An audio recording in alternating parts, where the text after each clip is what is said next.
क्या आपके गार्डन में लगा गोल्डन सिप्रेस प्लांट धीरे धीरे अपना गोल्डन रंग खो रहा है या फिर पौधा बढ़ नहीं रहा है? बहुत से लोग गोल्डन सिप्रेस खरीद तो लेते हैं, लेकिन सही देखभाल की जानकारी न होने के कारण पौधा कुछ ही महीनों में खराब होने लगता है।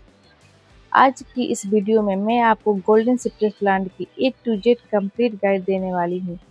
इसमें हम जानेंगे कि सही मिट्टी, धूप, पानी, खाद, प्रूनिंग, कॉमन प्रॉब्लम्स और ऐसे केयर टिप्स जिसमें आपका गोल्डन स्प्रेस सालों तक घना, हेल्दी और खूबसूरत बना रहेगा। तो वीडियो को अंत तक जरूर देखिएगा, क्योंकि मैं कुछ ऐसे महत्वपूर्ण गलतियां भी बताऊंगी जो ज़्यादातर लोग गोल्डन स्प्रेस के साथ करते हैं और उनकी देखभाल करने में ज़्यादा चूक कर देते हैं। और नर्सरी से जब पौधे लेके आते हैं तो उसको कैसे रिपोर्ट करना है, कैसे उसको केयर करना है, उन्हें पता ही नहीं होता है, जिससे कि उनका पौधा मर जाता है। नमस्कार दोस्तों, स्वागत है आपका परिटेस गार्डन में। अगर आप नए हैं तो प्लीज़ मेरे चैनल को जरूर सब्सक्राइब करिए और इस वीडियो को लाइक शेयर कमेंट करना ना भूलें। तो चलिए वीडियो स्टार्ट करते हैं बिना देर किए। गोल्डन सिट्रस प्लांट एक सजावटी सदाबहार पौधा होता है। इसकी पत्तियां गोल्डन या पीले हरे रंग की होती है, जो इसे अन्य पौधों से अलग बनाती हैं। जैसे कि आप देख पा रहे हैं, मेरा ये सिप्रेस प्लांट एकदम बिल्कुल तरीके से ये वही ख़राब होने वाला था और इसकी जो ग्रो बैग थे उसको फट गए हैं। तो मैं आपको बताने वाली हूँ कि उसको कैसे हम रिपोर्ट करेंगे। इसको रिपोर्ट करने का सबसे बेहतर समय यही टाइम होता है, जून जुलाई, क्योंकि अब बरसात स्टार्ट होने वाली है।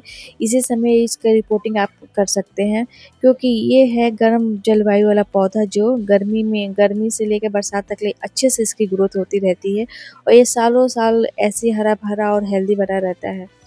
तो दोस्तों, आप देख पा रहे हैं कि ये है मेरा 2 साल पुराना सिप्रेस प्लांट और ये अब ये ख़राब हो रहा था, क्योंकि इसकी मिट्टी जो होती है ना बहुत टाइट हो गई थी और ये मेरा ग्रो बैग फट गया था। तो मैंने सोचा कि चलो अभी इसकी मैं जल्दी से रिपोर्टिंग कर देती हूँ, क्योंकि रिपोर्टिंग करने का सबसे बेस्ट टाइम यही है और रिपोर्ट करने का, क्योंकि ये गर्मी वाला पौधा होता है, ये सालों साल हरा भरा रहता है।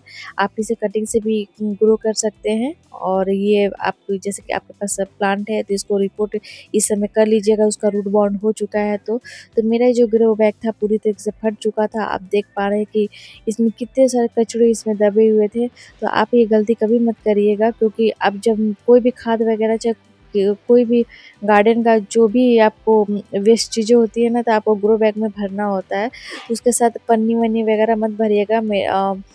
मेरे ग्रो बैग में वो गलती से आ गया था, जिसकी वजह से मेरा पौधा अब ख़राब हो रहा था। नीचे से वो सूखना चालू हो गया था और जब सूखने के बाद इसकी जो पत्तियाँ होती हैं ना बहुत काँटे की जैसे चुभती हैं। तो ये ध्यान देना है आपको कि नीचे कोई भी प्लास्टिक का कोई भी वेस्ट ना हो। अगर किचन वेस्ट आप डाल रहे हैं तो सिर्फ किचन वेस्ट ही हो। पेपर वगैरह हो सकता है, बट आप पन्नी-वन्नी ये प्लास्टिक से बिल्कुल बचें। जैसे कि आप देख पा रहे हैं, ये मेरा 12 इंच का ग्रो बैग है और मैं इसको पहले तो ये जो भूसी है इसको इससे मैं भर रही हूँ, क्योंकि मेरे पास कोई भी एक्स्ट्रा किचन वेस्ट नहीं बचा हुआ था, कोई भी ऐसा कचरा नहीं बचा हुआ था जिससे मैं इसको भरूँ। ग्रो बैग में जब भी फिल करें आप छत पे स्पेशली, तो आधा तो आप कचड़े से भरें, क्योंकि नीचे जो रूट होती है ना वो पूरा फैलने के लिए उसको जगह चाहिए होता है।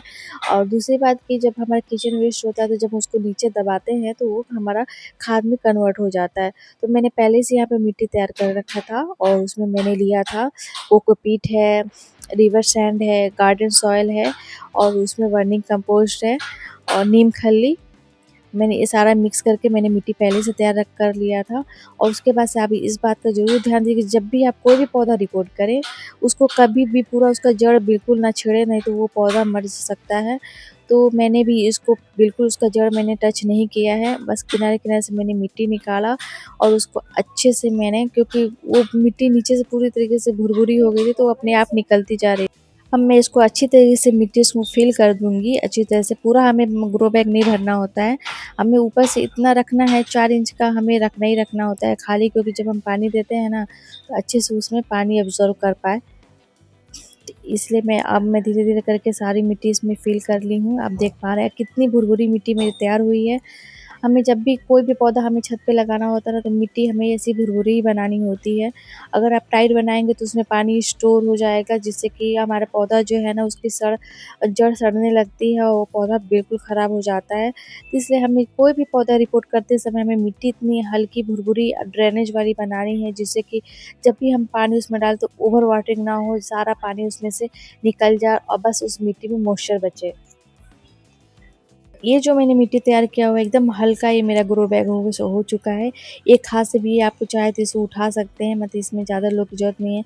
पर इसके पहले वाली जो मेरी मिट्टी थी वो बहुत भारी हो चुकी थी, उसको बहुत ही ज़्यादा 2 लोग मिलके ही उठा पा रहे थे, ऐसे नहीं उठ रही थी। अब ये जो मैंने बनाया हुआ है आप देख पा रहे हैं, ये बहुत ही हल्की है, अभी मैं आपको उठा के भी दिखाऊँगी। तो उसके बाद से जब इसकी रिपोर्टिंग अच्छे से हम कर लेंगे तो इसको पानी पूरा हमें भर के देना है।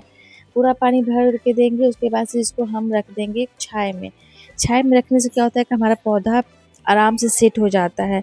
अगर आप उसको डायरेक्ट धूप पे रखेंगे तो पौधा हमारा मरने का पूरा चांस हो जाता है। इसलिए हमें कोई भी रिपोर्टिंग करना है, कोई ऐसा भी पौधा हमें रिपोर्ट करना होता है, उसको हमें रिपोर्ट करने के बाद छाया में पानी पूरा फुल पानी दे के छाया में रख देना होता है, ऐसे शैडी एरिया में कि सुबह की मॉर्निंग की धूप ही आए। दोस्तों बहुत से लोग गोल्डन सिप्रेस और मोरपंखी को एक ही पौधा समझ लेते हैं, लेकिन वास्तव में दोनों अलग-अलग होता है। सबसे पहला अंतर यही होता है उनके रंग में फ़र्क बहुत होता है। मोरपंखी का जो रंग होता है पत्तियों को बहुत ही गहरा हरा होता है, जबकि सिप्रेस प्लांट जो होता है उसकी जो पत्तियाँ होती है वो गोल्डन कलर में होती है, सुनहरी होती हैं। यही उनके बीच में अंतर होता है। इस प्लांट के लिए हमें हमेशा ड्रेनेज होल वाली ही हमें ग्रो बैग चाहे गमला यूज करना रहता है। और मिट्टी देते समय आप ये बात का ध्यान दें कि उसको बिल्कुल ओवर वाटरिंग नहीं करनी है। जब उसकी ऊपर की परत सूख जाए तब भी उसको हमें पानी देना है। और इसको कितनी धूप चाहिए, तो इसको हमें 4 से 6 घंटे की धूप चाहिए होता है, क्योंकि ये धूप वाला पौधा है। उससे ज़्यादा अगर गर्मी पड़ रही है, धूप पड़ रही है, तो उसको उससे बचाना है, क्योंकि ज़्यादा धूप में भी रखने से इसकी पत्तियाँ जलने लगेंगी। किसी भी पौधे को खाद देना बहुत ज़रूरी होता है हर महीने में, तो इस पौधे को भी आप खाद में वर्मी कंपोस्ट, काऊ डंग या मस्टर्ड केक फर्टिलाइज़र आप दे सकते हैं। खाद देने का सबसे अच्छा तरीका होता है कि आप पहले मिट्टी को भुरभुरी कर लें, मतलब कि आप उस अच्छे से गुड़ाई कर लें, फिर उसके बाद उन पौधों में आप खाद को डालें। इससे पौधा घना और चमकीला बनता है। गोल्डन सिट्रस को आप समय-समय पे इसकी प्रूनिंग करते रहें, बहुत हार्ड प्रूनिंग नहीं करनी है, उसको हल्की-हल्की उसकी जो होती है ब्रांचेस एक्स्ट्रा निकलती है उसको आप प्रूनिंग करते हैं, जिससे क्या जो खराब शाखाएँ होती है उसको काट के आप निकाल दीजिए। इससे क्या होता है कि नई ग्रोथ आती है, पौधा घना बनता है और शेप सुंदर रहती है। इस पौधे के साथ कॉमन प्रॉब्लम ये आती है कि पत्तियाँ भूरी होने लगती हैं, ज़्यादा धूप के कारण इसकी पत्तियाँ जो होती है और बहुत ज़्यादा पानी की वजह से इसकी पत्तियाँ पीली पड़ने लगती है और ख़राब होने लगता है। तो इसका समाधान है कि आप नियमित पानी दें, बहुत तेज़ धूप से बचा कर रखना है। पौधा पीला पड़ने लगे तो फिर पोषक तत्वों की कमी हो जाती है, जिससे कि उसमें आप वर्मी कंपोस्ट डाल सकते हैं। और जड़ अगर सड़ने लगे तो आप ओवर वाटरिंग बिल्कुल ना करें, पानी कम करें, अच्छी ड्रेनेज वाली मिट्टी ही रखें उसमें।